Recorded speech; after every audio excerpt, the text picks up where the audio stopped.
The war did not begin with a shot. It began with a warning that nobody wanted to hear. Far out past the edge of known human space, where the stars grew thin and the dark grew thick, a small trading colony called New Haven sat on a rocky moon, orbiting a gas giant. The moon had no name that mattered to anyone outside the colony. To the people who lived there, it was simply home. 3,000 humans had built their lives under a dome of reinforced glass, growing food in hydroponic bays, mining ice for water, and trading with any ship that passed through the quiet system. It was a small place, far from Earth, far from the busy core worlds of the United Earth Coalition. Nobody expected trouble there. That was exactly why the Drakari Empire chose it first. The Drakari were an old species, older than humanity by many thousands of years. They had crossed the stars long before humans had learned to fly. Their empire stretched across hundreds of systems, ruled from the throne world of Kalos by Emperor Thal Vorik, a tall, scaled being with cold yellow eyes and a voice that could silence a room. The Drakari believed, as many old empires do, that age meant wisdom, and wisdom meant the right to rule. They had swallowed dozens of younger species over the centuries. Some had fought and lost. Some had simply given up before the fighting started, seeing no point in resisting a power so much greater than their own. The Drakari expected humans to be the same.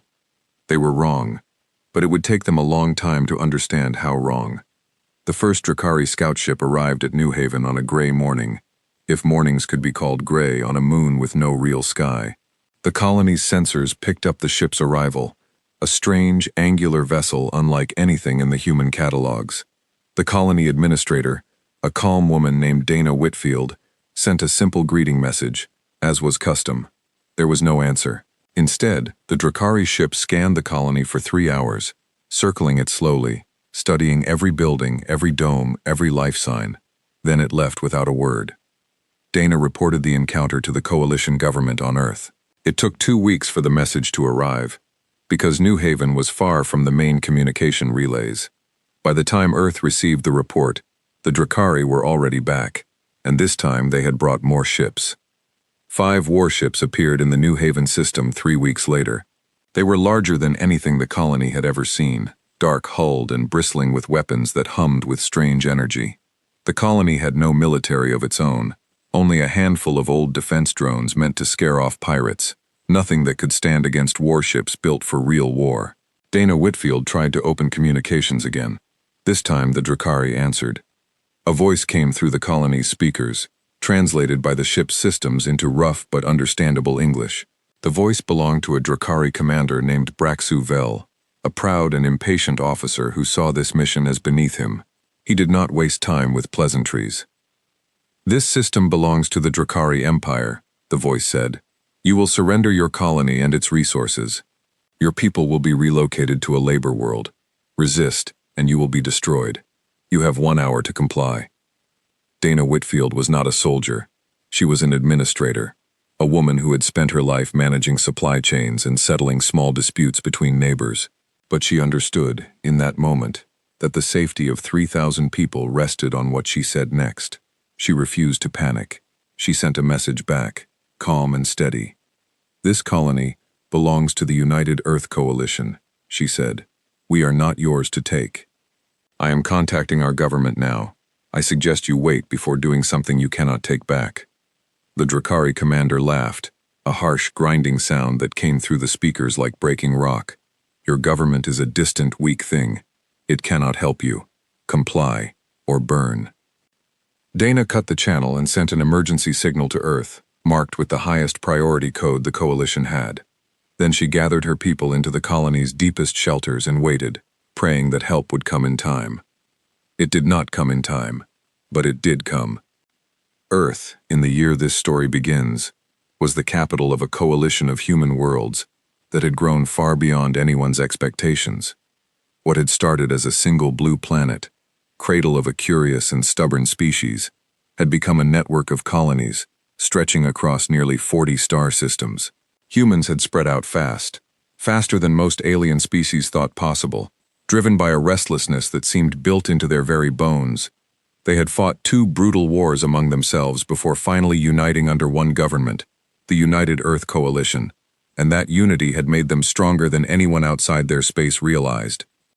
The Coalition kept a secret that few outsiders knew.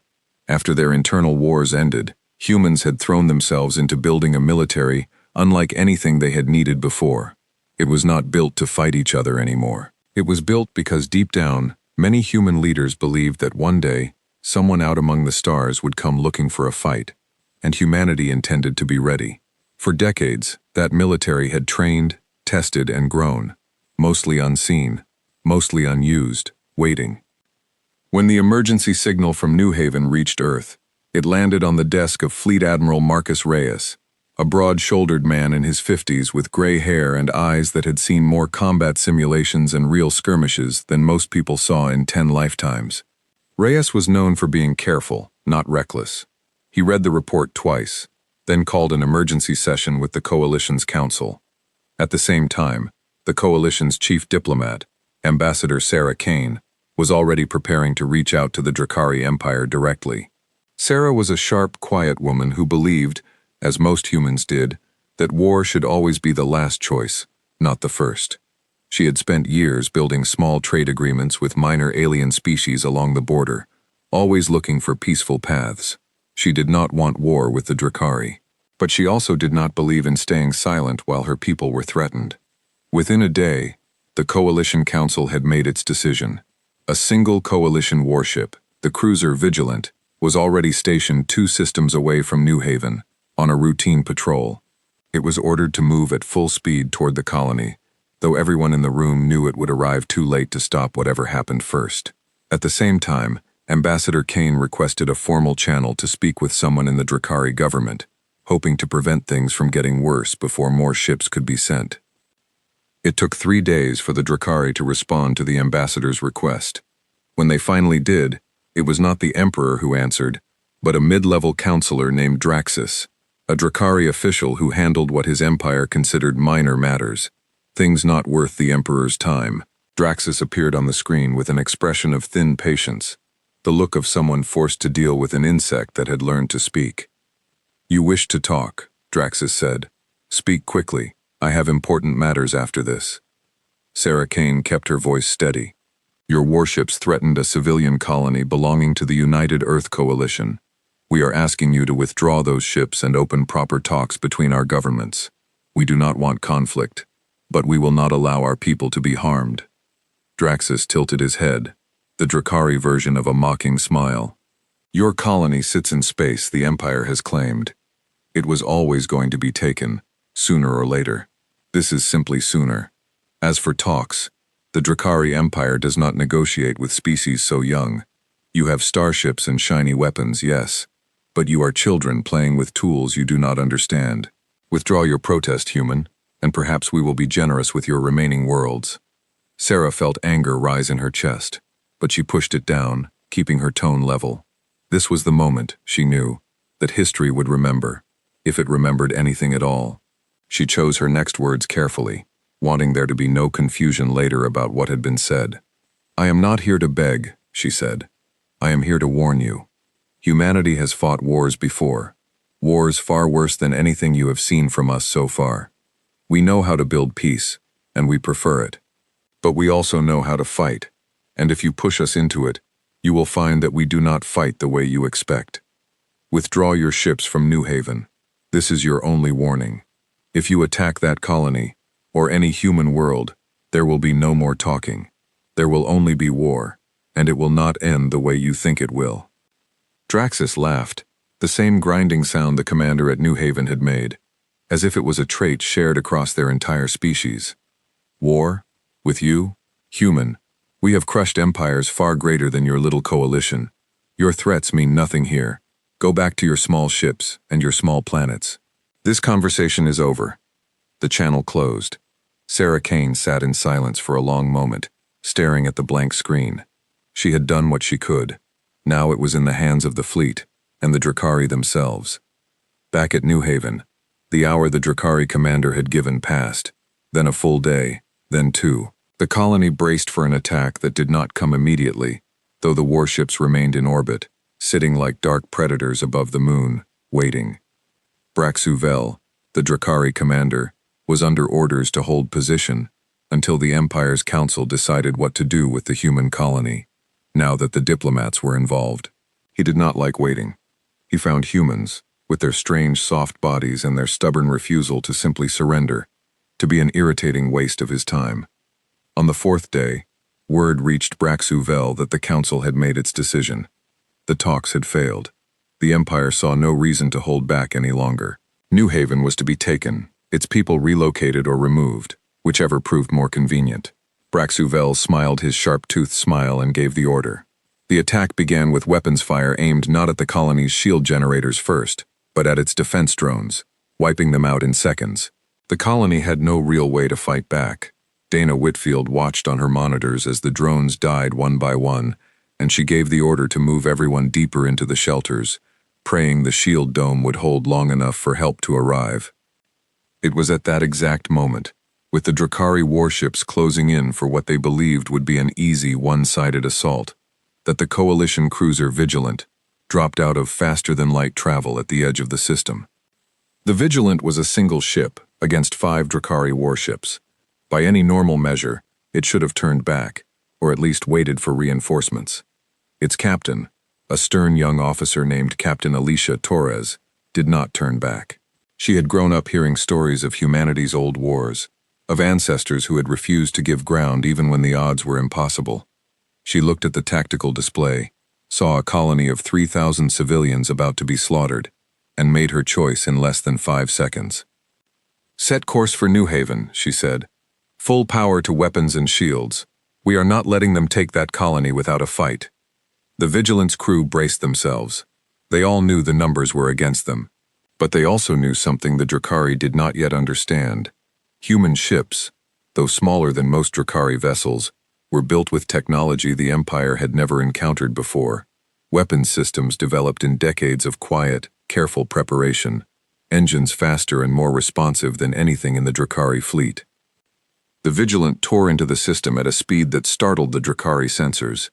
Braxuvel, watching from his flagship, scoffed at first, assuming it was a single desperate ship coming to die alongside the colony it could not save. He ordered 2 of his warships to intercept and destroy it, keeping the rest focused on New Haven. What happened next would be studied by Drakari military academies for years afterward, though never with any pride. The Vigilant did not fly in a straight line toward its enemies, as Drakari ships always did, relying on brute force and heavy armor. Instead, it moved in sharp, unpredictable patterns, weaving between incoming fire with a grace that seemed impossible for something so small. Its weapons, designed after decades of study into energy shielding, hit the 2 Drakari interceptors in precise points along their hulls, points that human engineers had discovered, through long research, were weak in ships built the way the Drakari built them. The first Drakari ship's engines exploded in a burst of white fire less than 2 minutes into the fight. The second, badly damaged, tried to retreat, and was struck again before it could escape the system. Braxuvel stared at his monitors in disbelief. A single human ship had crippled 2 of his warships in minutes. He had never seen anything like it. Rage replaced his earlier arrogance, and he ordered the remaining 3 warships to abandon their assault on the colony and destroy the human cruiser immediately. Captain Torres knew she could not survive a direct fight against 3 warships for long, but she did not need to win outright. She only needed to buy time, and she had already done more than that. As the 3 remaining Drakari ships turned toward her, she sent one final message to New Haven and to Earth, a message that would later be remembered as one of the defining moments of the war to come. "This is Captain Alicia Torres, of the UEC Vigilant. We engaged Drakari forces at New Haven to protect Coalition civilians. 2 enemy ships destroyed or disabled. We are outnumbered and will likely be lost, but the colony still stands. Let this message reach every human world. We warned them. They chose war anyway. Now they will get one." The Vigilant fought on for another 11 minutes, a length of time that seemed impossible against 3 warships, thanks to skill, speed, and technology the Drakari had never faced before. In the end, the ship was overwhelmed, its shields failing, its hull breaking apart under sustained fire. Captain Torres and most of her crew did not survive, but the ship's sacrifice had done exactly what she intended. It had delayed the Drakari long enough and damaged their confidence badly enough that Braxuvel chose to pull his remaining ships back to reassess, rather than risk further losses finishing off a colony that, moments ago, had seemed like an easy target. New Haven survived that day, badly shaken but alive, and across the United Earth Coalition, the story of the Vigilant spread like fire through dry grass.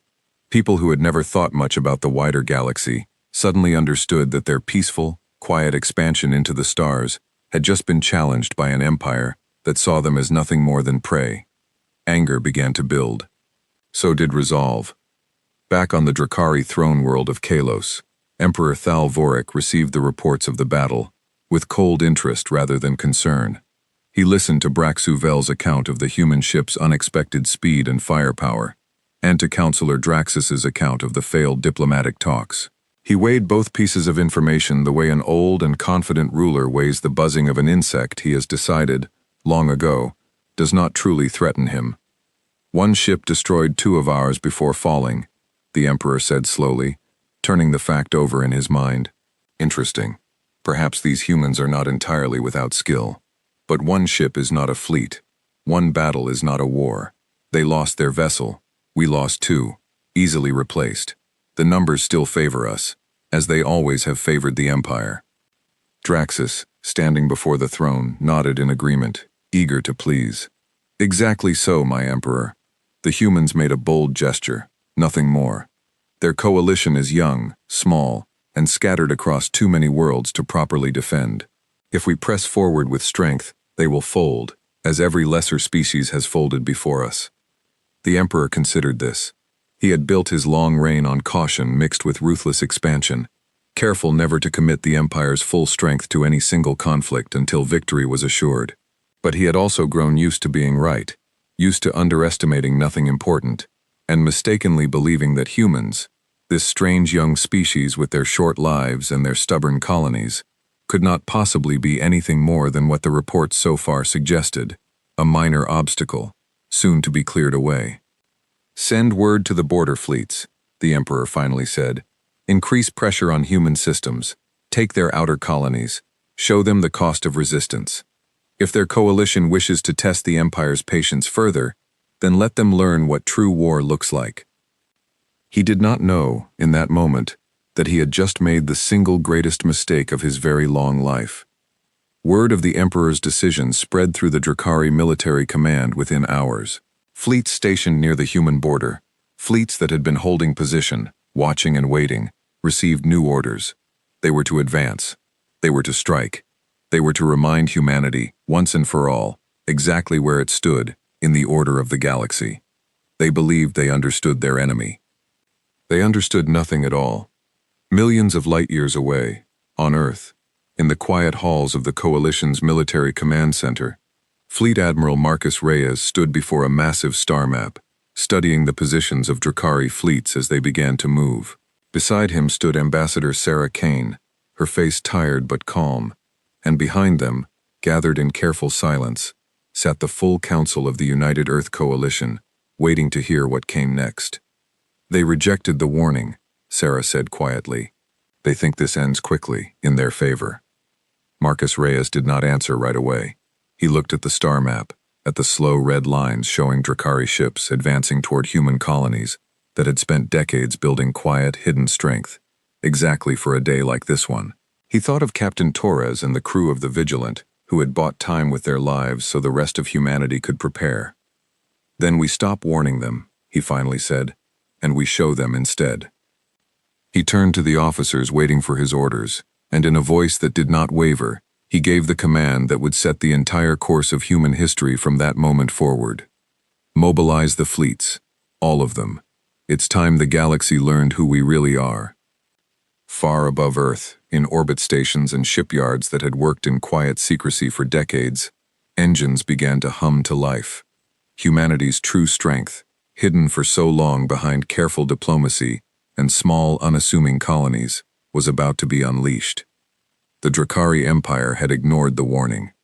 Now, their worlds were going to burn.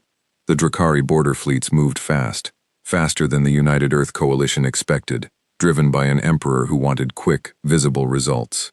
Within 2 weeks of the New Haven attack, 3 more human colonies along the frontier reported Drakari warships entering their systems. This time, there were no scout ships circling quietly for hours. This time, the Drakari came ready for a fight, sure of themselves after convincing their own minds that the Vigilant had been a lucky exception rather than a warning sign. The first of these colonies was called Ashford Reach, a mid-sized world with a population of nearly 200,000 people, far larger than New Haven. Ashford Reach had farms, small factories, and a modest planetary defense grid, built mostly to handle pirates and asteroid debris, not a full alien invasion fleet. When 6 Drakari warships entered orbit, the colony's governor tried to open communication immediately, remembering the reports from New Haven and hoping to avoid the same fate. The Drakari did not bother with long threats this time. A brief message was sent, cold and simple. Surrender the colony, or it will be destroyed. You have 30 minutes. 30 minutes passed. The governor tried desperately to negotiate, offering resources, offering trade, offering anything that might buy time for coalition ships to arrive. The Drakari commander, a battle-hardened officer named Grath Solon, was not interested in negotiation. He had been given orders to make an example of this colony, something painful enough that word of it would spread through human space and crush their spirit before the war had truly begun. The bombardment began without further warning. Grath Solon's ships fired on the colony's small orbital defense platforms first, destroying them within minutes. Then his fleet turned its weapons toward the ground, striking military installations, communication towers, and shockingly, several areas that were purely civilian, farms and small towns that held no strategic value at all. It was not careful warfare. It was meant to terrify. Word of the attack on Ashford Reach reached Earth within days, carried by refugee ships that had managed to escape before the worst of the bombardment. The pictures and reports that came with those refugees were difficult for anyone to watch. Burned fields, collapsed buildings, families separated in the chaos, some never to be reunited. Nearly 4,000 civilians had died in the attack before coalition forces arrived, too late once again to stop the destruction, though not too late to drive the Drakari fleet out of the system afterward, in a hard-fought battle that saw 2 more Drakari warships destroyed against the loss of only 1 coalition cruiser. The pattern repeated itself twice more in the following weeks. A colony called Solace Point and another called Ridgeline both suffered similar attacks, though coalition forces arrived slightly faster each time, having learned from the failures before. Still, thousands more human lives were lost. Every attack was the same story. A quick, brutal Drakari assault meant to break the will of a species the Empire still believed to be weak and disorganized, followed by a fierce coalition counterattack that inflicted damage the Drakari had not expected, but had not yet taken seriously enough to change their strategy. Back on Earth, the mood across human worlds shifted from shock to fury. What had begun as a distant, frightening news story became something personal for millions of people. Families who had relatives on the frontier colonies waited anxiously for news. Public gatherings were held in cities across Earth, and the older colonies, some in protest, demanding the government do more to protect its people, others in quiet mourning for those already lost. The United Earth Coalition, a government built on careful diplomacy and cautious growth, found itself under enormous pressure to respond with full and immediate force. Fleet Admiral Marcus Reyes felt that pressure more than anyone. He had spent his career preparing for a moment like this, building and training a fleet meant to be ready for exactly this kind of threat. And yet here it was happening, and people were still dying because the galaxy was too vast, distances too great, even for a fast and well-prepared military to reach every threatened colony before damage was done.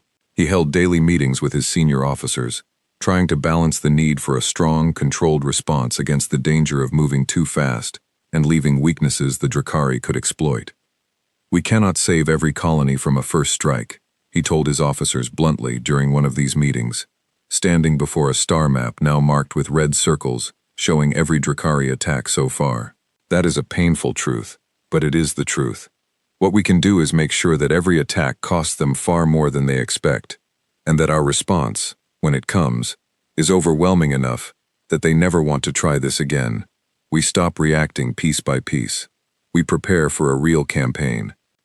Ambassador Sarah Kane, present in most of these meetings, still held out hope that a full-scale war could somehow be avoided, though that hope grew thinner with each new attack. She pushed for one final diplomatic effort, a formal, high-level attempt to speak directly with Emperor Thal Vorik himself, rather than through minor officials like Councillor Draxus. The Coalition Council debated the idea for 2 full days before finally agreeing to let her try, more because they wanted to be able to say they had exhausted every peaceful option, rather than out of any real belief it would succeed. It took nearly 3 weeks to arrange, through slow, careful channels, a direct communication link with the Drakari throne world. When the connection finally opened, Sarah Kane found herself looking not at Draxus's thin, mocking face, but at Emperor Thal Vorik himself, seated on a high throne of dark metal, his yellow eyes studying her with the same cold curiosity a predator might show an unfamiliar but interesting piece of prey. "You wished an audience," the Emperor said, his voice deep and slow. "I am told you humans value words greatly. Speak them then, though I doubt they will change what has already been set in motion." Sarah Kane stood straight, refusing to let her voice shake despite the exhaustion and grief she had carried through weeks of watching colony after colony suffer. "Your Excellency, thousands of our people have died in attacks on colonies that posed no threat to your empire. Farmers, children, people who never held a weapon in their lives. This is not how war is fought between civilized powers. I am asking you, one final time, to withdraw your forces and begin real negotiations. What happens next does not have to be decided by more bloodshed." The Emperor was silent for a long moment, his eyes narrowing slightly. Then he spoke, and his words carried the same certainty that had guided the Drakari Empire for centuries. Civilized, an interesting word from a species so young. Humanity has expanded rapidly into space, that we consider ours by right of age and strength. You built ships, yes. You built colonies.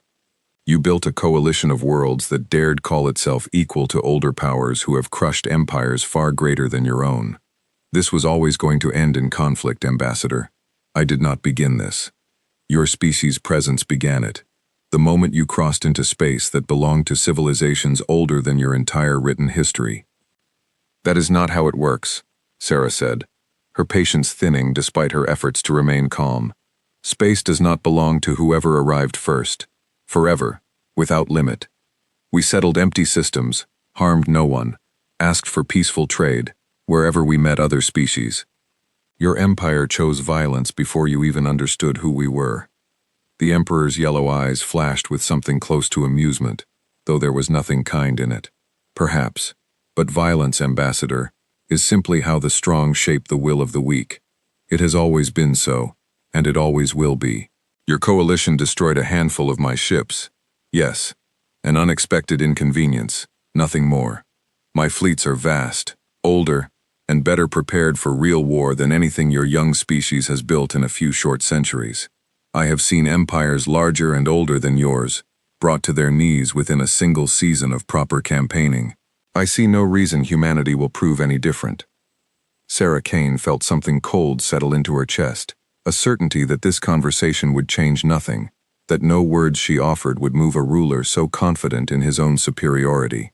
Still, she made one final attempt, choosing her closing words with great care, because she suspected, deep down, that they might be the last words spoken between their two civilizations before everything changed forever. "You are making a mistake, Your Excellency," she said quietly. "You see a young species and assume that youth means weakness, but humanity has survived plagues, world wars, and near extinction more than once in our own short history, and every single time, we came back stronger, not weaker. We did not want this war. We tried, more than once, to avoid it. But if you continue down this path, you will not be facing a frightened young species begging for mercy. You will be facing every resource, every mind, and every ounce of will that humanity has ever had to offer, all aimed at making sure you never threaten us again. I hope, for the sake of your people, that you reconsider before that happens." Emperor Thal Vorik studied her for a long moment, and for just a fraction of a second, something almost like doubt seemed to cross his ancient, scaled face. But it passed quickly, replaced by the same unshakable confidence that had ruled his empire for longer than humanity's entire recorded history. Bold words, he said finally. I will remember them, Ambassador, when this war is finished, and your coalition kneels before the Empire, as all others eventually have. This audience is over. The connection closed. Sarah Kane stood alone in the quiet communication chamber for several long minutes, staring at the blank screen, before finally turning and walking to inform Fleet Admiral Reyes and the rest of the Council that the last chance for peace had failed. While diplomacy collapsed, the war on the frontier grew steadily worse. Emperor Thal Vorik, frustrated that his border fleets had not yet crushed human resistance as quickly as expected, ordered a much larger force to be assembled, one meant to end the conflict decisively, rather than through a slow series of scattered raids. This new fleet, under the command of a respected and ruthless Drakari admiral named Cressa Thane, numbered over 40 warships, a force large enough that the Drakari command believed no human defense could possibly withstand it. Admiral Cressa Thane was different from the officers who had led the earlier attacks. She was patient, careful, and had studied every battle report from New Haven, Ashford Reach, Solace Point, and Ridgeline, with far more attention than her predecessors had bothered to give. She noted, with growing unease that she kept mostly to herself, how quickly human ships adapted their tactics after each engagement, how their weapons seemed to grow more precise with each fight, how their pilots flew in patterns that broke every assumption the Drakari military held about smaller, weaker species. Still, orders were orders, and the Emperor wanted a swift, crushing victory. She intended to deliver one.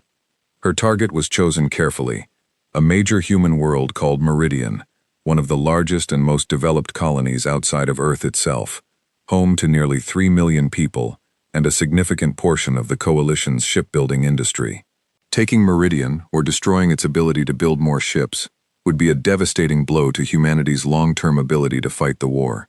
Cressa Thane planned her assault with unusual care, gathering intelligence for weeks before finally moving her fleet toward the system. The United Earth Coalition, however, had also been preparing. Fleet Admiral Reyes, expecting the Drakari to eventually target a major production world, had quietly reinforced Meridian's defenses over the preceding weeks, moving several squadrons of the Coalition's newest warships into position, along with advanced planetary shield technology that had only recently finished testing. He had also stationed a young, talented commander named Captain Elena Voss at Meridian, a woman who had distinguished herself during the Ridgeline counterattack with unusually creative tactical thinking under pressure. When Admiral Cressa Thane's fleet of 40 warships dropped out of faster-than-light travel at the edge of the Meridian system, they found not an undefended colony, but a waiting force of 25 Coalition warships, backed by a planetary shield grid stronger than anything the Drakari had encountered from humanity so far. Cressa Thane studied the scene through her tactical displays and felt, for the first time since the war began, a flicker of genuine concern. 25 ships against 40 was still favorable odds by traditional military thinking, especially against a species she still considered less experienced in true interstellar war than her own ancient empire. But something about the way the human fleet was positioned, spread in a pattern that did not match anything in the Drakari tactical manuals, made her hesitate before giving the order to attack. She hesitated for only a moment. Then, trusting in the Empire's long history of victory, she gave the command to advance. What followed was the largest battle of the war so far, and it would be remembered, on both sides, as the moment everything truly changed. Captain Elena Voss, coordinating the human fleet from the bridge of her flagship, watched the Drakari formation advance with calm, focused eyes. She had studied every battle report from the earlier attacks, just as carefully as Admiral Thane had, and she had drawn very different conclusions. She understood exactly how Drakari ships fought, how they favored heavy frontal assaults backed by overwhelming firepower, trusting in size and strength rather than flexibility. She had built her defense specifically to counter that approach. As the Drakari fleet closed in, Elena gave the order that would define the battle. Rather than meeting the enemy head-on in a traditional line, the human fleet split into smaller, fast-moving groups, striking at the edges of the Drakari formation rather than its center, using the planetary shield grid as a shelter to retreat behind whenever Drakari fire grew too intense. It was a strategy built around patience and precision rather than raw power. exactly the kind of fighting the rigid, tradition-bound Drakari military had never learned to properly counter. The battle raged for nearly 6 hours, longer than any conflict the Drakari Empire had fought against a supposedly weaker opponent in living memory. Ship after ship on both sides was damaged or destroyed, the space around Meridian filling with drifting wreckage and the flashing light of weapons fire. Admiral Cressa Thane adjusted her tactics as the battle wore on, showing far more flexibility than her predecessors, but it was not enough to overcome the advantage of a defending force that knew its home terrain perfectly and had prepared, in secret, for exactly this kind of fight. By the time the battle finally ended, 22 of Admiral Thane's 40 warships had been destroyed or crippled beyond repair. The coalition had lost 11 of its 25 ships, a painful cost, but a clear victory by any measure. Admiral Cressa Thane, recognizing that continuing the assault would mean losing her entire remaining fleet for no meaningful gain, gave the difficult order to retreat, something no Drakari admiral had done in generations against what her empire still officially considered an inferior species. News of the Battle of Meridian spread through both human and Drakari space with tremendous speed. For humanity, it became a symbol of hope, proof that careful preparation and cleverness could overcome even a much larger, more experienced enemy force. Captain Elena Voss became a name known across every human world, praised for her tactical brilliance and calm leadership under impossible pressure. For the Drakari Empire, the defeat sent a very different kind of shockwave through their military command. Admiral Cressa Thane returned to report directly to Emperor Thal Vorik, knowing that such a defeat could easily cost her both her rank and her life, depending on the Emperor's mood. She stood before the throne, forcing herself to remain steady despite the danger of the moment, and gave her honest assessment of what had happened. "Your Excellency," she said carefully, "the humans do not fight as we expected. Their tactics are unconventional, adaptive, and improve rapidly with each engagement. Their technology, while different from our own, is not inferior in critical areas, particularly in shielding and precision weaponry. I recommend, with great respect, that we reconsider the scale and speed of this campaign before committing further forces." Emperor Thal Vorik listened in cold silence, his ancient patience worn thinner by every report of failure that reached his throne. When he finally spoke, his voice carried a dangerous edge that made even the boldest members of his court fall silent. 22 warships, he said slowly, lost to a species barely 500 years removed from primitive flight. This is unacceptable, Admiral. I did not raise you to this rank so you could return to me with excuses about clever tactics and improved shields. I raised you to win. Your Excellency, if I may, Cressa Thane pressed, knowing the risk, but believing the truth mattered more than her own safety in this moment. This is not a campaign we can win through numbers alone, not against an enemy this adaptable. I urge caution, I urge patience. If we continue underestimating them, the cost will only grow. The Emperor rose from his throne, a rare display of anger from a ruler who had long ago learned to hide his emotions behind cold calculation. Patience is for the weak, Admiral, and caution is the excuse of those who fear failure more than they desire victory. I will not be told that a species so young can stand against the might of an empire that has ruled the stars for 10,000 years. Prepare a new fleet, larger than the last, and this time do not fail me again. Cressa Thane bowed low, hiding whatever doubts still lingered in her mind, and left the throne room to begin preparing for the next battle, one she feared, deep down, would prove even more costly than the last. Far away, on Earth, Fleet Admiral Marcus Reyes received news of the victory at Meridian with a mixture of relief and grim determination. He knew, better than most, that one battle, however impressive, did not win a war against an empire as vast and ancient as the Drakari. He gathered his senior staff once more, including Captain Elena Voss, freshly promoted for her role in the victory, and Ambassador Sarah Kane, who had finally accepted that peace, at least for now, was no longer an option worth pursuing. They will come back stronger, Reyes told the room, his eyes fixed on the star map, now showing new Drakari fleet movements gathering deep within Empire territory. And bigger. This war is only beginning. But we bought ourselves something important today. We bought proof, for our own people and for theirs, that this empire can be beaten. Now we build on that. Now we take the fight to them. before they bring an even larger fight to us. Across human space, shipyards that had worked steadily for weeks now shifted into a pace few had seen before.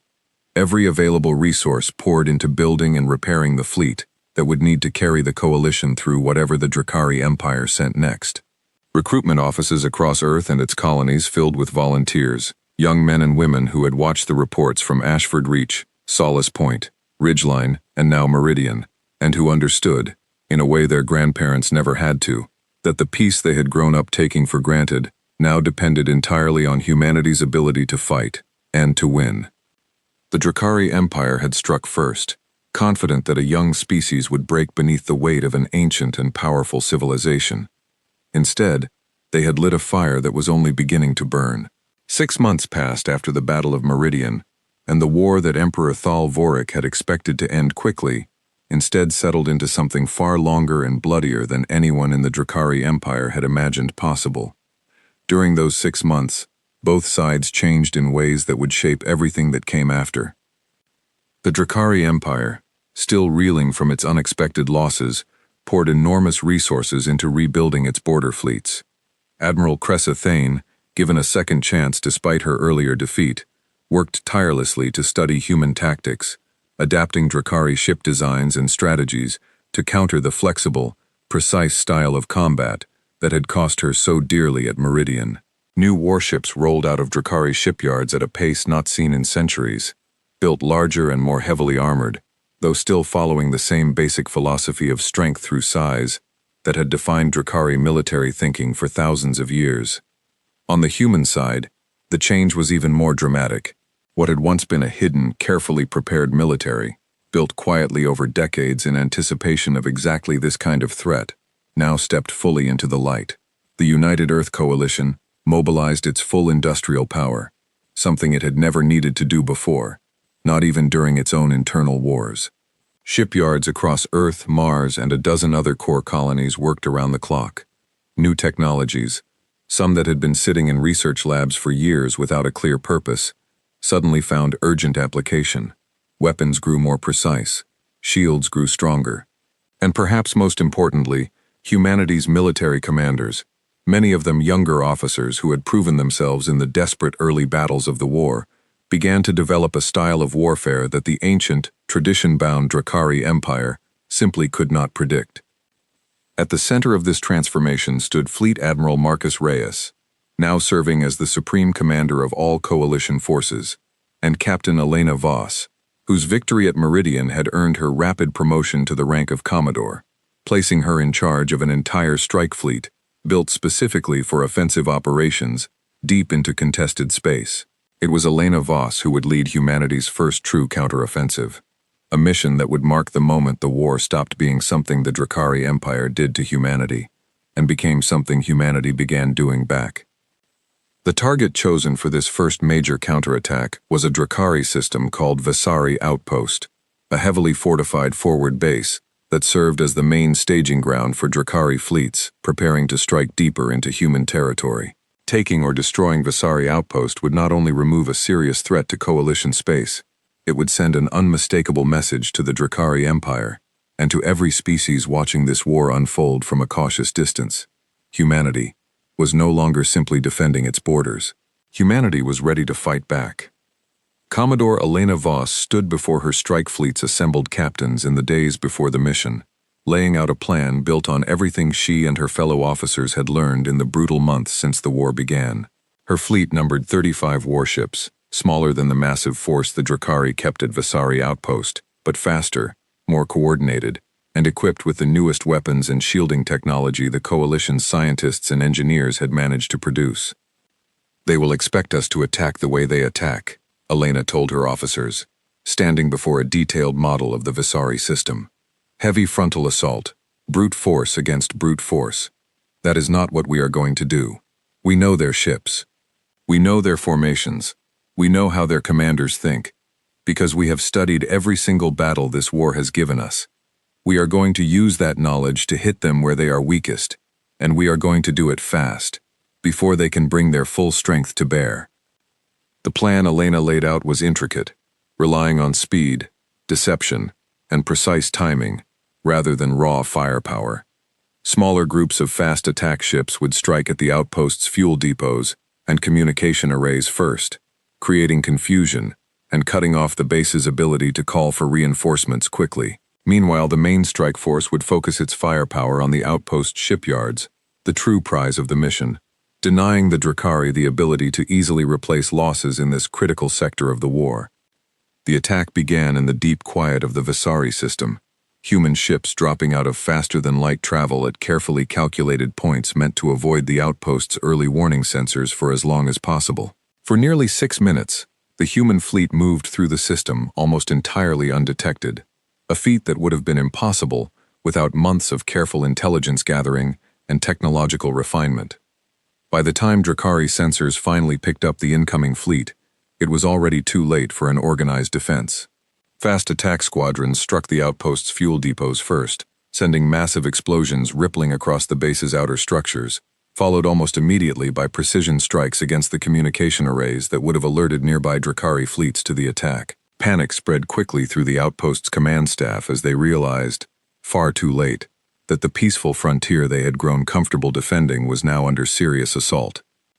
The commander of Vasari outpost, an older Drukhari officer named Torvin Kess, scrambled his available ships into a defensive formation, but the damage to the base's coordination systems made an organized response nearly impossible. His ships, though numerous, found themselves fighting in scattered groups rather than as a unified fleet, exactly the kind of chaos that human tactics were designed to exploit. Commodore Elena Voss watched the battle unfold from her flagship with the calm focus that had become her trademark, issuing orders in short, precise commands as her fleet tore through the disorganized Drukhari defense. Ship after ship in the outpost shipyards was struck by precision fire, denying the Drukhari the ability to quickly rebuild whatever fleet survived this engagement. Within 2 hours, the battle that Torvin Kess had expected to easily win through sheer numbers had become a desperate scramble simply to save what remained of his forces. By the time the fighting finally ended, Vasari outpost shipyards lay in ruins, its fuel depots destroyed, and nearly 2/3 of its defending fleet either destroyed or too badly damaged to continue fighting. Commodore Voss, mindful of the cost of pressing her advantage too far, gave the order to withdraw before Drukhari reinforcements from nearby systems could arrive, having accomplished exactly what she had set out to do. The Battle of Vasari Outpost, as it came to be known across both human and Drukhari space, marked a turning point in the war. For the first time, humanity had not merely defended its territory, but had struck deep into Drukhari space and won a decisive, damaging victory. News of the battle spread through human worlds with tremendous speed, giving people who had spent months living in fear of Drukhari attacks a new and powerful feeling, hope, mixed with growing confidence that this war, however terrible, could actually be won. The reaction within the Drukhari Empire was far different. Emperor Thal Vorik received news of the defeat at Vasari Outpost with a fury that shook his entire court. This was no longer a matter of a single unlucky battle or an overconfident young admiral making tactical mistakes. This was a direct strike into territory the Empire had considered completely secure, carried out with a level of precision and coordination that unsettled even the Emperor's most senior military advisors. For the first time since the war began, doubt began to creep into the highest levels of Drukhari command. Some officers, like Admiral Cressathane, argued privately that the Empire needed to fundamentally rethink its entire approach to this conflict, adopting more flexible tactics and taking human capabilities far more seriously than the initial reports had suggested. Others, more traditional in their thinking, insisted that the Empire simply needed to commit greater force, believing that no amount of clever tactics could overcome the Drukhari Empire's vastly larger population and industrial base, if the full weight of that power was finally brought to bear. Emperor Thal Vorik, caught between these competing views, and increasingly desperate to end a war that was costing his empire far more than he had ever anticipated, made a decision that would prove to be one of the most consequential of the entire conflict. He ordered the assembly of what would become known as the Grand Fleet, a massive force gathering ships from across nearly every sector of Drukhari space, intended to overwhelm human defenses through sheer, unstoppable numbers. Over 200 warships were called together under this single banner, a force larger than anything the Drukhari Empire had assembled in centuries, meant to crush the United Earth Coalition once and for all. Word of this massive fleet's assembly reached the coalition through careful intelligence gathering, sources that had been quietly cultivated among smaller alien species along the border, who had grown increasingly sympathetic to humanity's cause after witnessing the brutal tactics the Drakari Empire had used against civilian colonies earlier in the war. When Fleet Admiral Reyes received confirmation of the Grand Fleet's size and purpose, he understood immediately that this represented the single greatest threat humanity had yet faced. He called an emergency meeting of the coalition's full military and civilian leadership, including Commodore Elena Voss, fresh from her victory at Vasari Outpost, and Ambassador Sarah Kane, who continued to monitor any possible diplomatic openings, even as the war grew more intense with each passing month. 200 warships, Reyes said grimly, standing before the assembled leadership with the star map showing the Grand Fleet's last known position deep within Drakari territory. More than double anything they have fielded against us so far. If this fleet reaches Earth or any of our core worlds, the damage could be catastrophic, regardless of how clever our tactics are. We cannot simply wait for them to arrive and hope our defenses hold. Commodore Voss studied the star map carefully, her mind already working through possibilities. Then we don't wait, she said. We know roughly where this fleet is gathering. If we can strike it before it fully assembles, before all 200 ships are combined into a single coordinated force, we have a chance to fight them in smaller, more manageable groups, rather than facing the full weight of their numbers all at once. It was a bold proposal, and a dangerous one. Striking directly at the heart of the assembling Grand Fleet meant committing the majority of coalition military strength to a single, high-risk operation deep within enemy territory, far from the support and resources of human space. If the mission failed, the coalition could find itself with insufficient forces to defend its own worlds when the surviving Drakari fleet inevitably turned toward Earth. The debate that followed lasted nearly 2 full days, as military leaders, government officials, and strategic advisors weighed the risks and potential rewards of such an aggressive move. In the end, it was Fleet Admiral Reyes who made the final call, drawing on decades of careful preparation and a deep understanding of what was truly at stake. We built our military for exactly this moment, he told the council, not to sit behind our borders forever, waiting for the next attack, but to end threats before they can grow beyond our ability to handle them. If we let this Grand Fleet fully assemble and reach human space, we may not get another chance to stop it. We strike now, while we still have the advantage of surprise and timing on our side. The mission was approved.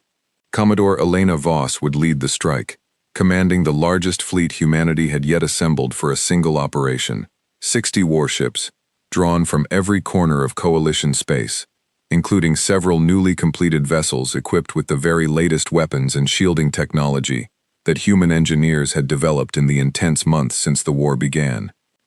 The journey to the assembly point of the Drakari Grand Fleet took nearly 3 weeks, a tense and difficult passage through contested space, requiring careful navigation to avoid detection by Drakari patrols. Commodore Voss used the time well, running her captains through extensive combat simulations, refining tactics based on everything the coalition had learned about Drakari ship capabilities and command structures throughout the war so far. When the human fleet finally arrived at the edge of the system where the Grand Fleet was gathering, Elena Voss found a sight that would have terrified a less determined commander. Nearly 150 Drakari warships already assembled, with more arriving steadily from surrounding sectors, forming into the massive coordinated force the Emperor had demanded. It was not yet the full 200 ships the intelligence reports had warned of, but it was still a force more than twice the size of Elena's own fleet. She gathered her senior captains for one final briefing before the attack, her voice steady, despite the enormous risk of what they were about to attempt. They are strong in numbers, she told them, but they are still assembling, still coordinating between fleets that have never fought together as a single unit before. That means gaps in their communication, gaps in their formation discipline. We exploit those gaps. We hit hard, we hit fast, and we do not let this become a battle of simple numbers, because that is a battle we cannot win.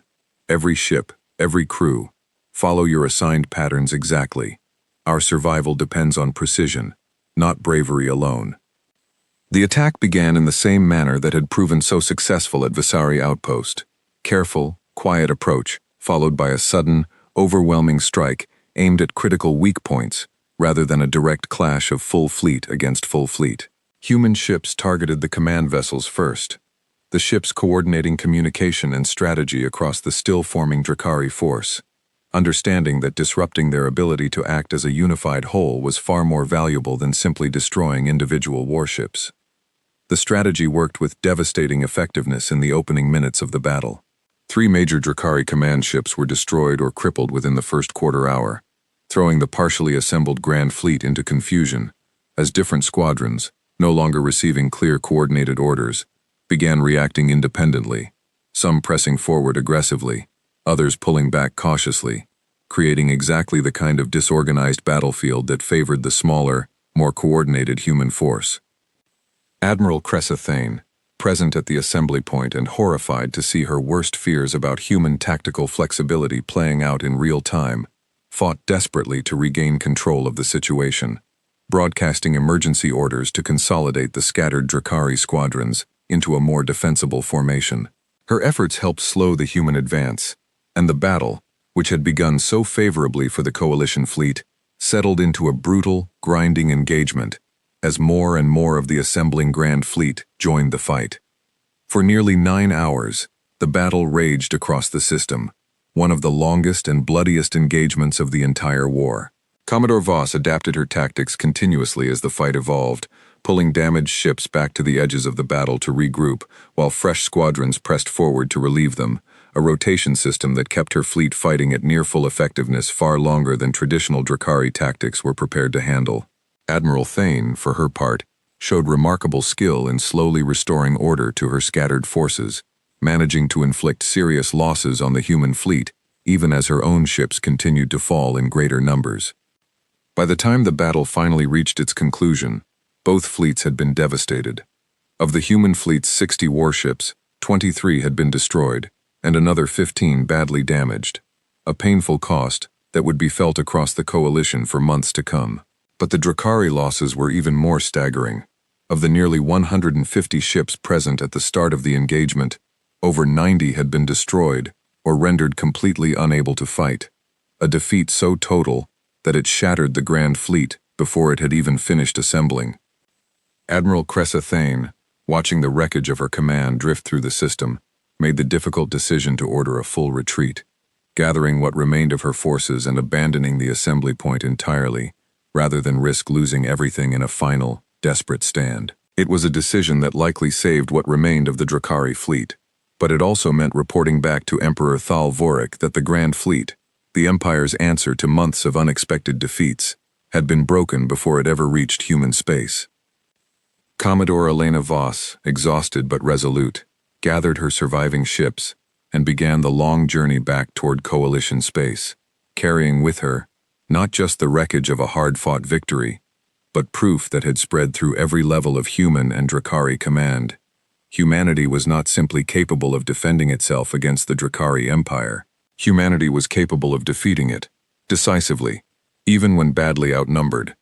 News of the battle, which humans came to call the Battle of the Broken Fleet, reached Earth nearly a month after it had ended, carried by the returning ships themselves, along with detailed reports for Fleet Admiral Reyes and the Coalition Council. The reaction across human space was a mixture of grief for the 23 ships and their crews lost in the fighting, and a fierce, growing sense that this terrible war, which had begun with the Empire's confident belief in easy conquest, might actually end in humanity's favor. On Kalos, the Drakari throne world, the mood was very different.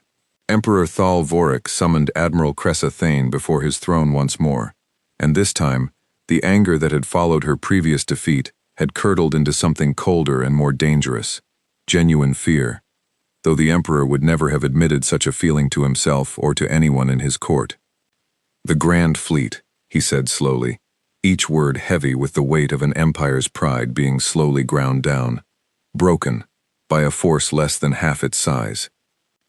"Your Excellency," Cressa Thane said carefully, choosing her words with the caution of someone who had survived one dangerous audience already, and knew she might not survive a second. "I have said from the beginning that this species does not fight the way we expect. does not think the way our traditions have prepared us to counter. I believe, now more than ever, that continuing this war through direct military confrontation alone will only lead to further losses. I recommend we consider other options, before the cost becomes too great for even the Empire to bear. The Emperor was silent for a long time, his ancient eyes fixed on some distant point beyond the walls of his throne room, weighing decisions that would shape the future of his empire far beyond his own long life. When he finally spoke, his voice carried a note that Cressa Thane had never heard from him before, something that, in a lesser ruler, might have been mistaken for uncertainty.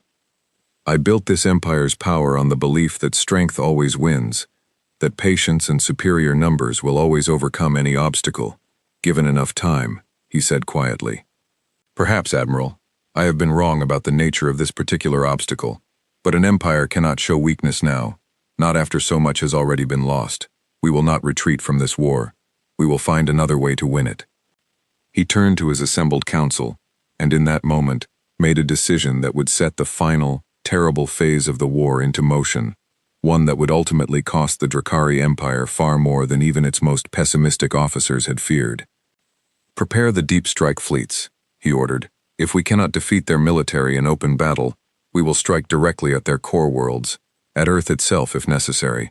Let them see what true devastation looks like, and perhaps then, finally, they will understand the price of continued defiance.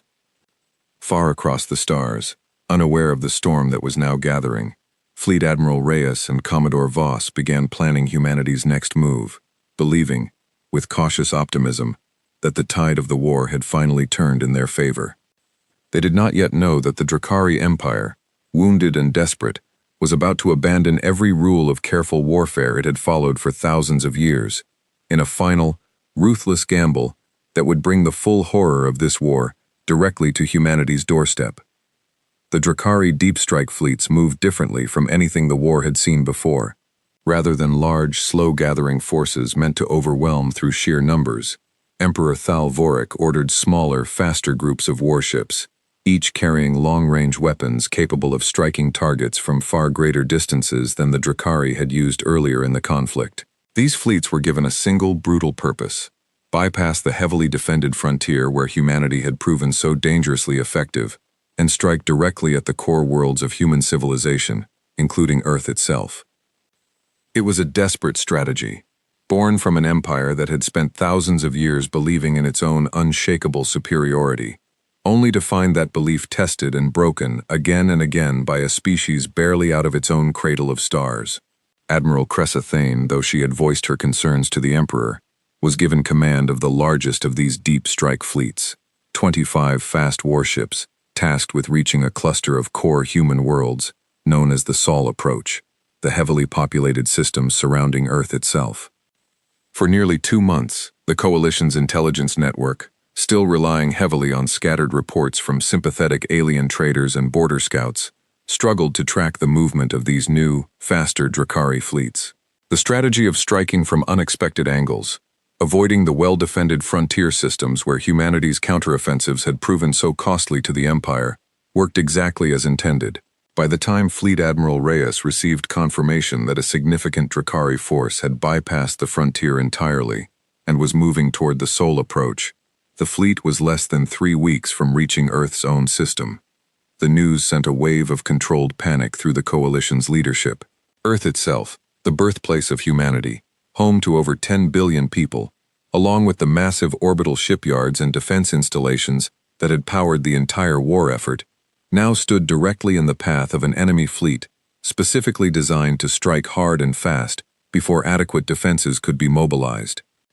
Fleet Admiral Reyes called every available warship back toward the Sol system, pulling ships from frontier patrols and even recalling part of Commodore Voss's strike fleet, still recovering from the brutal losses of the Battle of the Broken Fleet. It was a difficult decision, one that left several frontier colonies with reduced protection at a critical point in the war.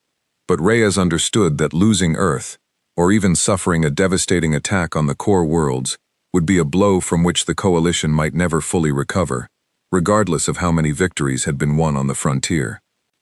They learned something from their defeats, Reyes told his senior staff, gathered once more in the Coalition's Central Command Center.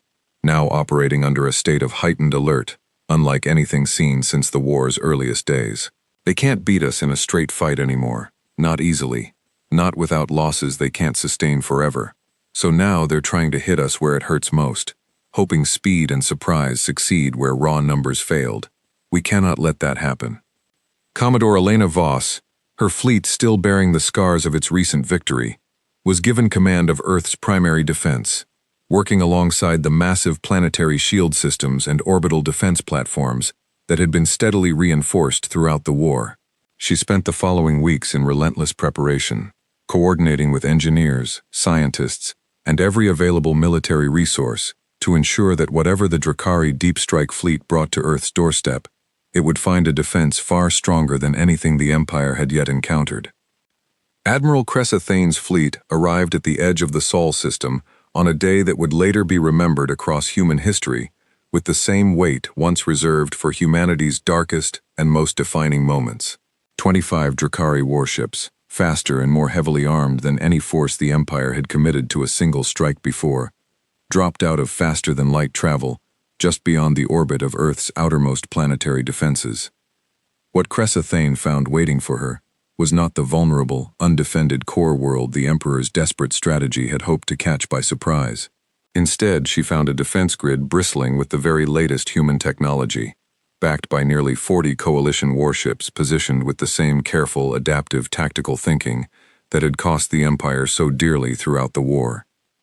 Still, Cressa Thane pressed forward, knowing that retreat now would mean not only personal disgrace, but the near-certain failure of the Emperor's entire desperate gamble to turn the tide of the war. The battle that followed, known ever after as the Battle of Sol's Edge, would prove to be one of the most intense engagements of the entire conflict, fought not in some distant, unfamiliar system, but in the skies above humanity's own homeworld, watched in real time by billions of frightened, hopeful people across Earth and its neighboring colonies. Commodore Voss coordinated the defense with the same calm precision that had defined her leadership throughout the war, her fleet working in close cooperation with Earth's planetary shield systems, using the massive defense grid as both shelter and weapon, drawing Drakari ships into carefully prepared kill zones where concentrated fire from both orbital platforms and warships could overwhelm them before they could bring their own long-range weapons to bear against the planet below. Admiral Cressa Thane, recognizing the trap forming around her fleet, tried desperately to adapt, splitting her force into smaller groups in an attempt to slip past the defense grid and strike directly at the planet's surface installations. It was a clever attempt born of the hard lessons she had learned throughout the war, but the human defenses, built and refined over months of preparation specifically for a scenario like this one, proved simply too well coordinated to breach. The battle raged for nearly 5 hours, a desperate, close-fought engagement fought with a level of intensity that reflected exactly how much both sides now understood was at stake. In the end, Cressa Thane's deep strike fleet was almost completely destroyed, only 3 heavily damaged warships managing to escape the system and begin the long retreat back toward Drakari territory, carrying with them news of a defeat so total that it would echo through the halls of the Empire's command for the remainder of the war. Earth had held, humanity's homeworld, threatened directly for the first time in the conflict, had proven far too strong for even the Drakari Empire's most desperate strategy to overcome. News of the failed attack on Earth, combined with reports of similar failures from the other deep strike fleets the Emperor had dispatched toward different human core worlds, reached Kalos within weeks, each report worse than the last. Of the 5 deep strike fleets Thal Vorik had committed to his desperate gamble, 4 had been intercepted and destroyed, or driven back before reaching their targets. Only 1 had managed to inflict any real damage, striking a smaller, less defended colony called Harmony's Rest, before being forced to retreat by arriving coalition reinforcements, a costly but ultimately hollow victory that did nothing to change the war's overall trajectory. Emperor Thal Vorik received these reports in a throne room that had grown steadily quieter over the preceding months, as advisors and officials who had once eagerly offered confident predictions of victory now found themselves increasingly reluctant to speak at all, fearing both the Emperor's growing anger and the simple, undeniable truth that the war was slipping further from the Empire's control with every passing month. It was in this atmosphere of mounting crisis that Fleet Admiral Marcus Reyes made the decision that would define the final, decisive phase of the entire war. Standing before the Coalition Council once more, he laid out a plan that had been quietly developing in his mind since the earliest days of the conflict, one he had hoped might never need to be used, but which he now believed represented humanity's best chance to end the war decisively, rather than allowing it to drag on indefinitely at enormous cost to both sides. "We have defended every attack they have thrown at us," Reyes told the assembled council, his voice steady but carrying the weight of a decision he did not make lightly. "We have won every major battle since Meridian. But as long as the Drakari Empire retains the ability to rebuild its fleets and launch new offensives, this war will continue, and more of our people will continue to die defending against it. It is time to end this, the only way an empire like theirs will truly understand. We take the fight to their core worlds, the same way they tried to take it to ours." The proposal was met with serious debate. Ambassador Sarah Kane, who had spent the entire war searching for any possible path toward a peaceful resolution, raised immediate and serious concerns about the moral weight of striking directly at Drakari civilian populations, worried that such an escalation would simply deepen the cycle of violence, rather than bringing it to an end. "We are not the Drakari Empire," she argued firmly during the council session. "We do not have to become what we are fighting against in order to defeat it. If we strike their core worlds indiscriminately, we risk becoming exactly the kind of aggressor we accused them of being when this war began." Fleet Admiral Reyes, who had thought carefully about exactly this concern in the months leading up to this moment, nodded in acknowledgement before responding. "I agree completely, Ambassador, and I want to be clear. This is not a plan to slaughter civilians the way the Drakari struck at Ashford Reach or Solace Point. This is a plan to strike their military infrastructure, their shipyards, their fleet staging grounds, the very core of their ability to continue waging this war, with the same precision and discipline our forces have shown throughout this entire conflict. We end their capacity to fight, not their people's right to exist." After extensive debate, the Coalition Council approved the plan, now known within military circles as Operation Reckoning, authorizing Fleet Admiral Reyes to organize the largest offensive humanity had yet attempted, a coordinated strike against 3 major Drakari military production centers, deep within the Empire's core territory, intended to cripple the Empire's ability to continue building and fielding new warships for the remainder of the war. Commodore Elena Voss, now promoted once more to the rank of Rear Admiral, in recognition of her critical role throughout the war, was given command of the largest of the 3 strike forces, tasked with striking directly at a massive shipyard complex orbiting a Drakari world called Threxel Prime, one of the Empire's most important industrial centers, and, notably, located uncomfortably close to the Drakari throne world of Kalos itself. The journey to Threxel Prime took nearly a month, the longest and most dangerous mission any coalition fleet had yet undertaken, moving deep through contested and heavily patrolled Drakari space, with a combined strike force of over 80 warships, the largest single fleet humanity had ever assembled for a single operation. Rear Admiral Voss coordinated closely with the 2 other strike forces, commanded by officers who had proven themselves throughout the war's earlier battles, ensuring that all 3 attacks would launch within hours of each other, preventing the Drakari from concentrating their remaining forces against any single strike. When the human fleet finally arrived at Threxel Prime, they found a defense far stronger than intelligence reports had suggested, the Drakari having learned, at great cost, to reinforce their most critical industrial centers against exactly this kind of attack. Nearly 70 warships stood guard over the massive shipyard complex, backed by extensive planetary defense platforms that mirrored, in many ways, the very defenses humanity had used so effectively to protect Earth just months earlier. Rear Admiral Voss studied the defense with the same careful, patient analysis that had defined her command throughout the war, quickly recognizing that a direct assault, even with her larger fleet, would likely result in devastating losses on both sides without guaranteeing success. Instead, she turned once more to the tactics that had proven so effective throughout the conflict: precision, misdirection, and a deep understanding of how the still relatively rigid Drakari command structure tended to respond under pressure. The battle began with a series of feint attacks, smaller squadrons striking at the edges of the Drakari defense formation, drawing significant portions of the defending fleet away from the shipyard complex itself, in pursuit of what appeared to be a disorganized, poorly coordinated assault. It was, of course, exactly the trap Elena Voss had designed, and as the Drakari commander overseeing Threxall Prime's defense committed more and more of his forces to chasing down these smaller squadrons, the main body of the human fleet moved into position for a direct, overwhelming strike against the shipyards themselves. The assault on the shipyard complex, when it finally came, was swift and devastating. Precision weapons fire tore through construction docks and half-finished warships, systematically destroying the Empire's ability to replace losses in this critical sector for months, possibly years, to come.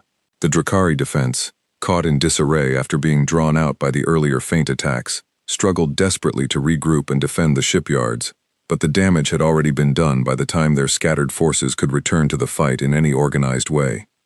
Similar scenes played out at the other two targets of Operation Reckoning, as the coordinated timing of all three attacks prevented the Drakari Empire from reinforcing any single location with forces drawn from the others. By the time the three-pronged offensive finally concluded, three of the Empire's most important shipbuilding centers lay in ruins, a blow that would cripple Drakari military production capacity for the remainder of the war and beyond. News of Operation Reckoning's success reached Kalos within days, and this time, the reaction within the Drakari court was not simply anger or frustration, but a genuine, spreading fear that had never before touched the ancient halls of the Empire's power.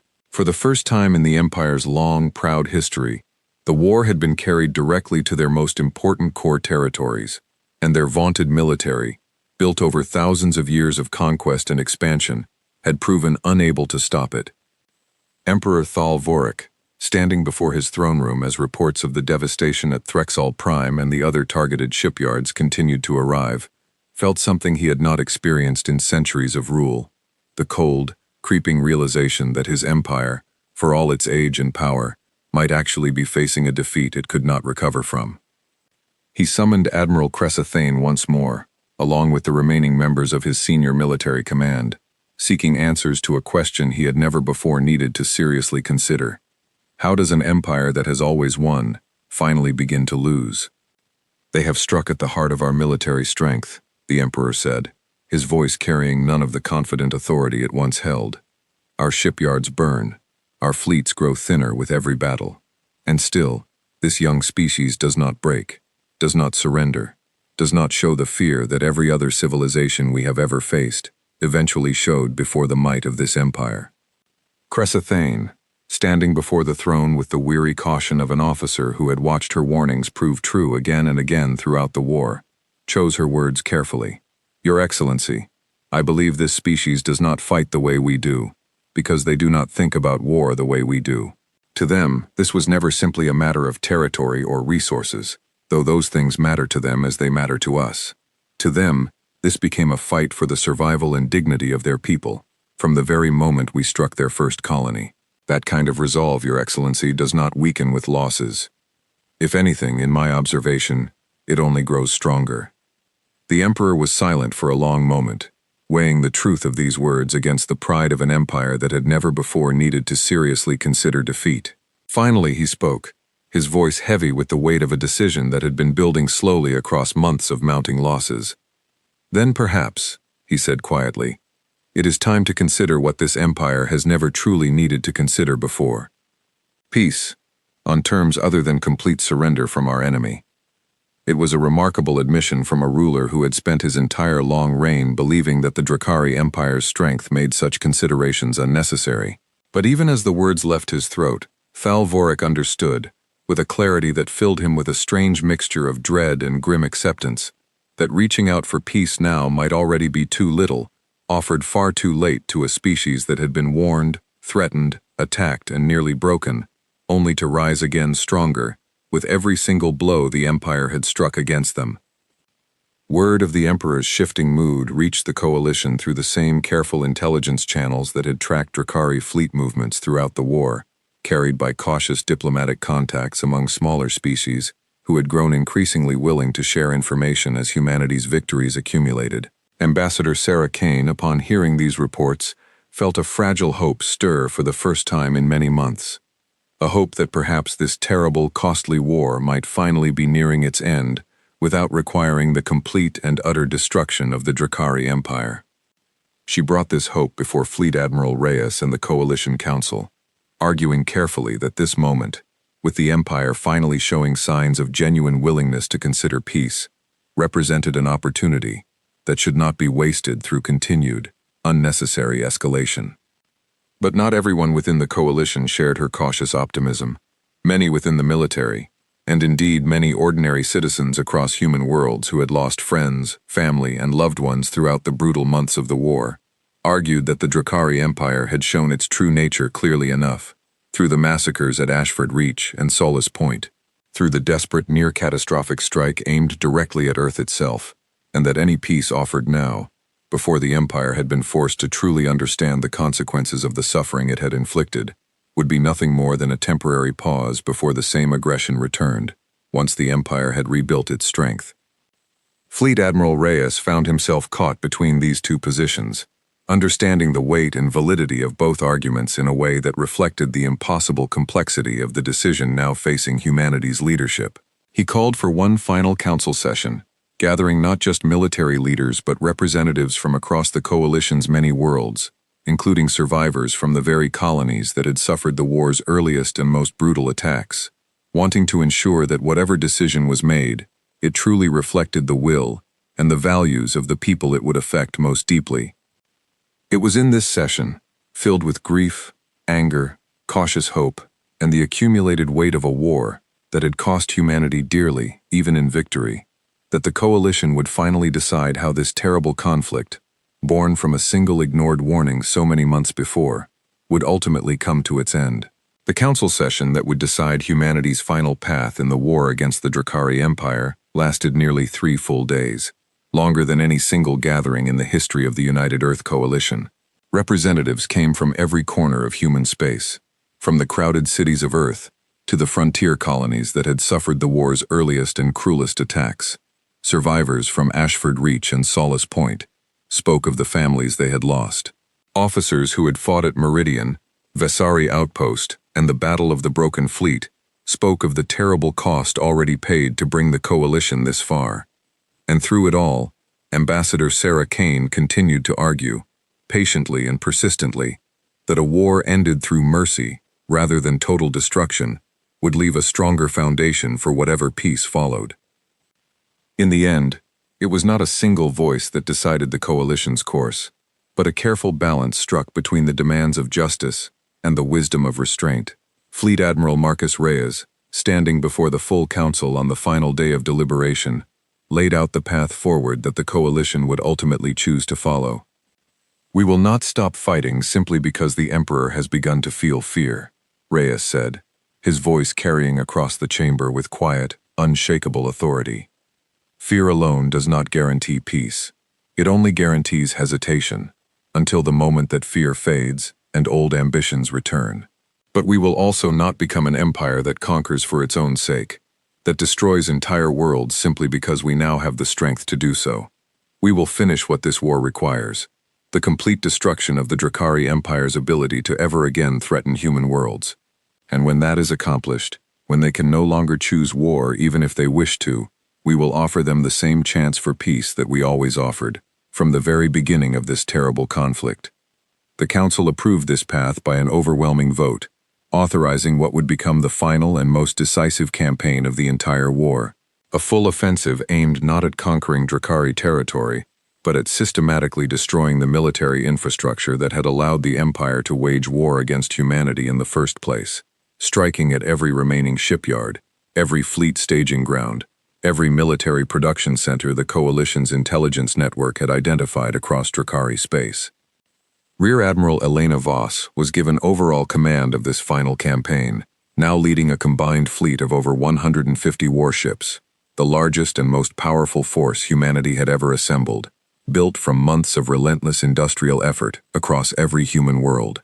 It represented the true, full flowering of the military strength that the Coalition had quietly prepared for decades before this war had ever begun, finally unleashed in its entirety against the Empire that had ignored every warning humanity had offered. The campaign that followed became known across human history simply as the Burning, a name that captured both the literal destruction inflicted upon Drakari military infrastructure and the deeper, symbolic meaning of an ancient empire's arrogance, finally consumed by the fire it had first tried to set upon humanity's own worlds. Elena Voss divided her massive fleet into coordinated strike groups, each targeting a different sector of Drakari military production, striking with a speed and precision that overwhelmed an empire already exhausted from months of continuous, costly warfare. Shipyard after shipyard fell to human attacks, their defenders, though fighting bravely, simply unable to match the refined tactics and superior coordination that coalition forces had developed through hard-won experience across every major battle of the war. Admiral Cressathane, still serving as one of the Empire's most capable remaining commanders, fought a desperate defensive campaign across these final weeks, moving what remained of the Drakari fleet from system to system, trying to protect whatever military infrastructure could still be saved. She won several smaller engagements through skill and careful tactics, proving herself, even in the Empire's darkest hour, to be a genuinely formidable opponent. But the sheer scale of the human offensive, combined with the accumulated damage from months of earlier defeats, meant that her efforts, however skilled, could only slow the campaign rather than stop it entirely. System after system fell under human assault. Military production centers burned. Fleet staging grounds were reduced to drifting wreckage. Slowly, methodically, the vast military machine that Emperor Thal Vorik had built and relied upon for centuries was ground down, piece by piece, until the Empire found itself facing a reality it had never once considered possible in all its thousands of years of history: the very real prospect of total military defeat. It was during this final campaign that one of the war's most significant battles took place, at a system called Drax's Hold, home to the Empire's second-largest shipyard complex, and defended by nearly the entirety of what remained of the Drakari military, gathered under Admiral Cressathane's command, in a final, desperate attempt to halt the human advance before it could reach any closer to the Drakari throne world itself.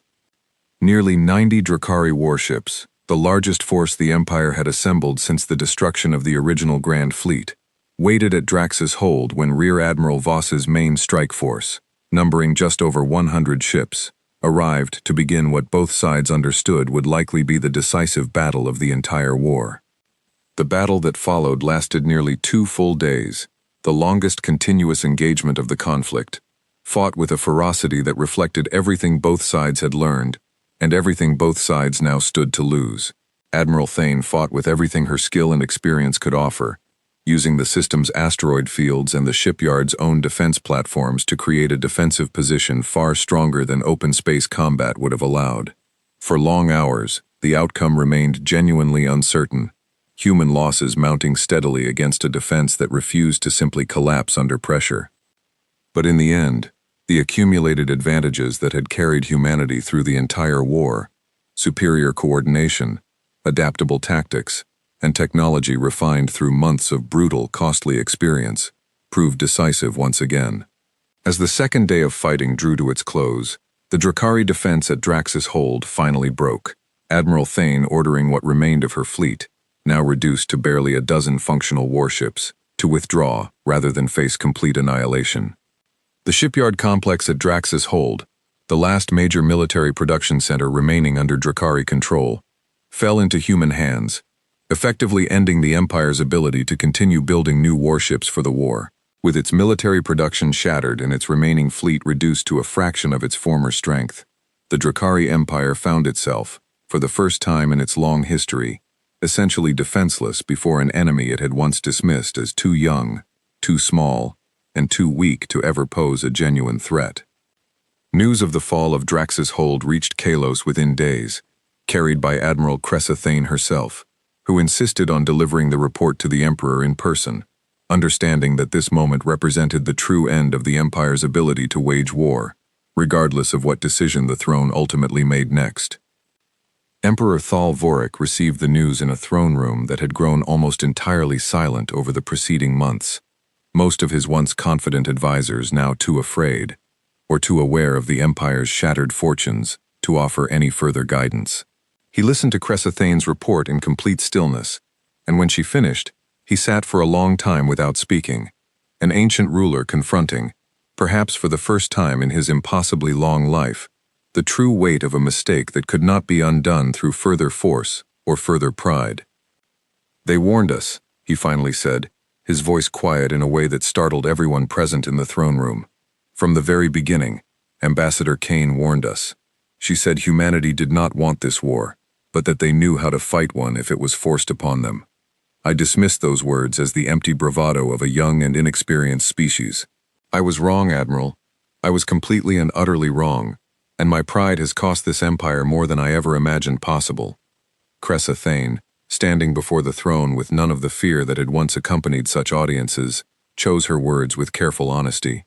"Your Excellency, I believe there is still a path forward, though it will require something this empire has rarely needed to offer in all its long history: humility and a genuine willingness to accept peace on terms that reflect the reality of what has happened here, rather than terms that reflect what this empire once believed itself entitled to." The Emperor nodded slowly, and in that moment, made the decision that would finally bring the terrible war to its conclusion. He ordered an immediate ceasefire across all remaining Drakari forces, and dispatched an urgent request for direct communication with the United Earth Coalition, seeking not conquest, not further conflict, but the peace that had been offered, and refused, so many months before. Fleet Admiral Reyes and Ambassador Sarah Kane received the Emperor's request for peace talks with a complicated mixture of relief, exhaustion, and lingering grief for everything the war had already cost. The Coalition Council convened once more, this time not to debate whether to continue fighting, but to determine what terms of peace would be acceptable, terms that would ensure the safety and security of human worlds for generations to come, while still reflecting the values of mercy and restraint that had guided the Coalition's actions, even through the war's darkest and most difficult moments.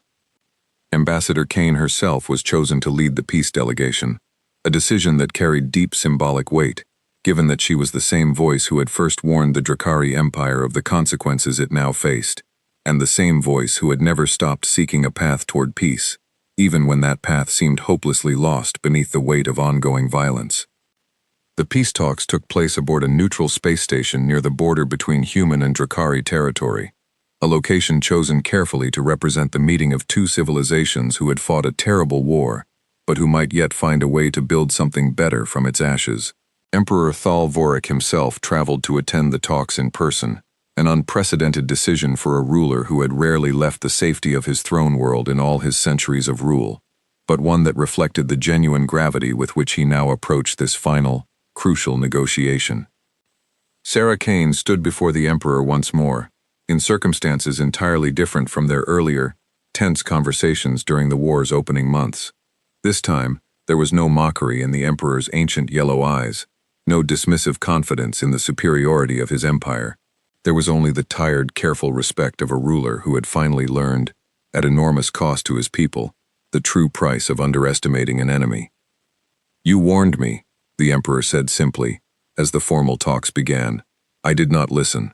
I believed the strength of 10,000 years could not be challenged by a species with barely 500 years of history among the stars. I was wrong, and my people have paid dearly for my error." Sarah Kane considered her response carefully, understanding that the words spoken in this room would shape the relationship between their two civilizations for generations to come. "We did not want this war, Your Excellency," she said finally. "We never wanted it. But we also refused to let our people be conquered, simply because an older empire believed it had the right to take whatever it wished. What we want now, and what we have always wanted, is a peace built on mutual respect, not on domination in either direction." The terms that emerged from these talks, negotiated carefully over the following weeks, reflected exactly that principle. The Drakari Empire agreed to withdraw all remaining forces from human territory, to pay significant reparations to the colonies that had suffered attacks throughout the war, and to formally recognize the sovereignty and independence of every world within the United Earth Coalition. In return, the coalition agreed not to press its temporary military advantage into any form of conquest or occupation of Drakari territory, choosing instead to establish formal diplomatic relations and, over time, careful trade agreements between the two civilizations, built on a foundation very different from the arrogance and assumed superiority that had defined the war's beginning. It was not a perfect peace. The scars of the war, the lost colonies, the destroyed shipyards, the countless lives taken on both sides, could not be erased by any treaty, no matter how carefully negotiated. But it was a real and lasting peace, one built not on the complete destruction of an ancient empire, but on the hard-won understanding, finally accepted by that empire's own ruler, that strength alone does not grant the right to conquer, and that even the oldest and mightiest powers in the galaxy can find themselves humbled by those they once dismissed as too young, too small, and too weak to matter. Years later, historians across human space would look back on the war against the Drakari Empire as the defining moment when humanity finally, fully understood its own place among the stars. What had begun as a quiet, cautious expansion into the galaxy, built on the hope that peaceful trade and careful diplomacy might be enough to secure humanity's future, had been tested by an ancient empire that saw only weakness in that caution. Instead, that empire had found a species whose true strength had been carefully built and patiently prepared, waiting quietly for the moment it would finally be needed. Fleet Admiral Marcus Reyes retired from active military service several years after the war's end, remembered across human history as the steady, careful leader who had guided the coalition's forces through its darkest and most dangerous moments, never losing sight of the larger purpose behind every difficult decision he made. Rear Admiral Elena Voss continued to serve in the coalition military for many years afterward, her name remembered alongside the great battles of Meridian, Vasari Outpost, and the final campaign that came to be called the Burning, always remembered not simply as a brilliant tactician, but as a leader who had fought fiercely for her people, while never losing her respect for the terrible cost of every battle she commanded. Ambassador Sarah Kane went on to become one of the most respected diplomatic figures in coalition history, spending the decades following the war building careful, lasting relationships, not just with the Drakari Empire, which slowly transformed under the weight of its defeat into a more cautious and, in time, more genuinely diplomatic power, but with dozens of other species across the galaxy who had watched humanity's war with quiet, careful interest, and who now understood, in a way they never had before, exactly what kind of species had emerged from that distant, blue homeworld called Earth. And on Kalos, in the quiet years that followed the war's end, Emperor Thal Vorik ruled for the remainder of his long life, with a wisdom tempered by humility, a lesson learned at enormous cost, but never forgotten. In his private chambers, it was said, he kept a single recording, played rarely but never deleted, of a human ambassador's final warning, spoken so many years before, on the eve of a war that need never have happened at all. "You are making a mistake," that recording said, in a voice that time had never dimmed. "You see a young species and assume that youth means weakness. If you continue down this path, you will not be facing a frightened young species begging for mercy. You will be facing every resource, every mind, and every ounce of will that humanity has ever had to offer, all aimed at making sure you never threaten us again." The warning had been given, it had been ignored, and in the end, exactly as promised, the Empire's worlds had burned, not out of humanity's desire for conquest or revenge, but as the simple, unavoidable price of underestimating a species that had never asked for war, but had never, for a single moment, been unwilling to fight one. The stars, in the years that followed, grew quieter, safer, and slowly, carefully, more at peace, and across every human world, from Earth to the farthest frontier colony, people remembered the cost of that peace, and made certain, in ways both large and small, that it would never again be so carelessly threatened. The war had ended, but the lesson it left behind, for humanity and for every civilization that had watched it unfold from the careful distance of their own quiet corners of the galaxy, would last for generations to come.